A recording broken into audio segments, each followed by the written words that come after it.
The cell has two major types, the prokaryotic cell and the eukaryotic cell. So now, I'll tackle about the prokaryotic cell.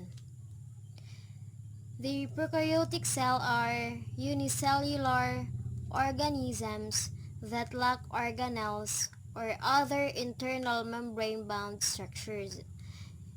Therefore, they do not have a nucleus but instead generally have a single chromosome. A piece of circular, double-stranded DNA located in an area of the cell called the nucleoid. Most prokaryotes have a cell wall outside the plasma membrane. Prokaryotes can be further classified based on the composition of the cell wall in terms of the amount of peptidoglycan present. Pili used for attach. The composition of the cell wall differs significantly between the domains bacteria and archaea.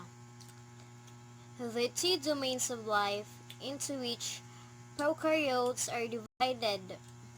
The composition of their cell walls also differs from the eukaryotic cell walls found in plants, the cellulose, or fungi and insects, the chitin. The cell wall functions as a protective layer and is responsible for the organism's shape. Some bacteria have a capsule outside the cell wall. Other structures are present in some prokaryotic species, but not in others. For example, the capsule found in some species enables the organism to attach to surfaces, protects it from dehydration and attack by phagocytotic cells, and increases its resistance to our immune responses. Some species also have flagella, used for locomotion, and pili, used for attachment to surfaces. Plasmids, which consists of extra chromosomal DNA, are also present in many species of bacteria and archaea. Bacteria and archaea are both prokaryotes, but differ enough to be placed in separate domains. An ancestor of modern archaea is believed to have given rise to eukarya, the third domain of life. Archaeal and bacterial phyla are shown. The evolutionary relationship between these phyla is still open to debate.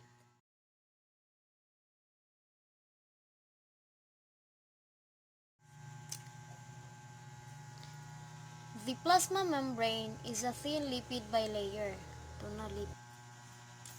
6 to 8 nanometers, that completely surrounds the cell and separates the inside from the outside.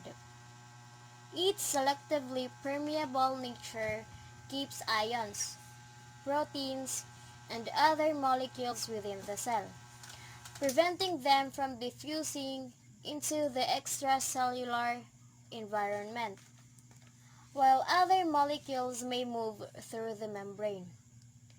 The general structure of a cell membrane is a phospholipid bilayer, composed of two layers of lipid molecules.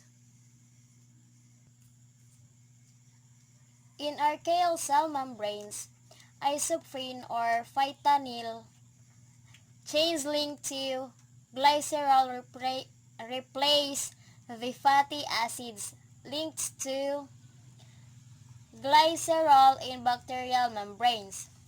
Some archaeal membranes are lipid monolayers instead of bilayers.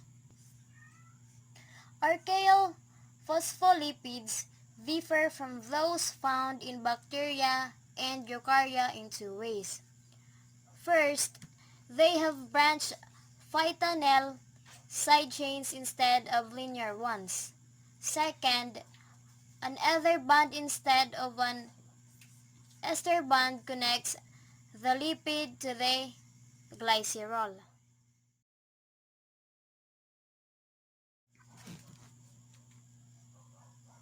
The cytoplasm of prokaryotic cell has a high concentration of dissolved solutes.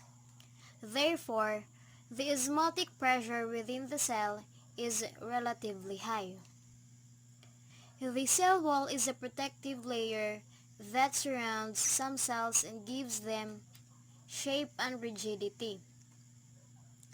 It is located outside the cell membrane and prevents osmotic lysis, bursting due to increasing volume.